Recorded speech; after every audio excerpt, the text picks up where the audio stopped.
লিস্টের বাংলা অর্থ হচ্ছে যে নতুবা না হলে বা পাশে ভয় হয়। এর স্ট্রাকচারটা লিস্টের পরে কিন্তু সবসময় সাবজেক্ট থাকে প্লাস শুড অথবা কিন্তু একটা মাইট বসে এবং এরপরে ভার্বের ভিয়ান এবং এদের আগে কিন্তু এনি টেন্স অর্থাৎ লিস্টের আগে যে কোনো টেন্স থাকতে পারে এবং যে টেন্সে থাকুক না কেন এদের পরে কিন্তু সাবজেক্ট বসবে, শুড বসবে অথবা মাইট বসবে। এখন অনেকে কনফিউজ থাকে যে আমি কি শুড বসাবো নাকি মাইট বসাবো। শুড বসালেও আসলে এক্ষেত্রে কোনো সমস্যা নেই, মাইট বসালেও কোনো সমস্যা নেই। এক্ষেত্রে আমাদেরকে মনে রাখতে হবে যে লিস্ট এটা কিন্তু একটা নাবোধক শব্দ, যেহেতু এটা একটা নাবোধক শব্দ সেক্ষেত্রে কিন্তু এর পরে যে বাক্যটা হবে সেই বাক্যের সাথে নাবোধক কোনো শব্দ আমরা কিন্তু যোগ করতে পারবো না।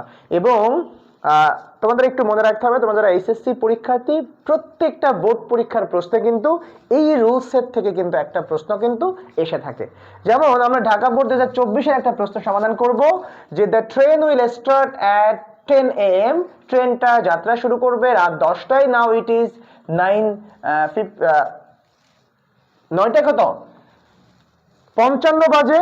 সো ওয়াক ফাস্ট, সুতরাং দ্রুত হাঁটতে হবে লেস। নতুবা তুমি লিস্টের পরে এবার কি দিবা, সাবজেক্ট দিবে, নতুবা তুমি তাই কি হবে না হলে তুমি ট্রেনটা মিস করবে।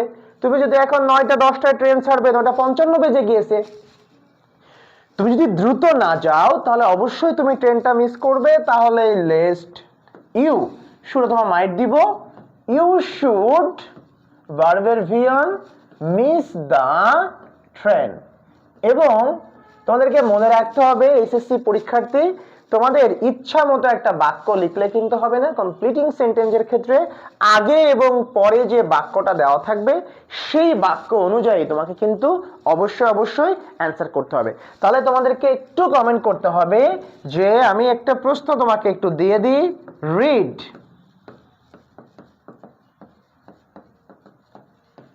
Attentively list.